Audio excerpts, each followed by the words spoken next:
আমাদের চেয়ারম্যান জনাব তারেক রহমানের নেতৃত্বে আমরা নতুন বাংলাদেশ কিভাবে গড়ব, প্রাথমিক পর্যায়ে তো এটাই আমাদের আলোচনা।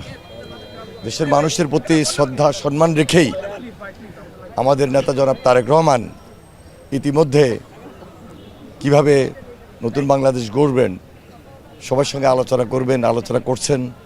এর মধ্যেই তো কিছু আনুষ্ঠানিকতা আছে, সেগুলো করার পর আমরা দায়িত্বশীলতার পরিচয় যেন দিতে পারি সবার পাশে থেকে কঠিন দায়িত্বটুকু এবং আমাদের জনগণের দেওয়া এই আমানত কীভাবে রক্ষা করতে পারি সেই সম্মান এবং শ্রদ্ধার দিকে আমরা তাকিয়ে আছি এবং জনগণের পাশে থেকে আমরা কাজ করবো ইনশাল্লাহ।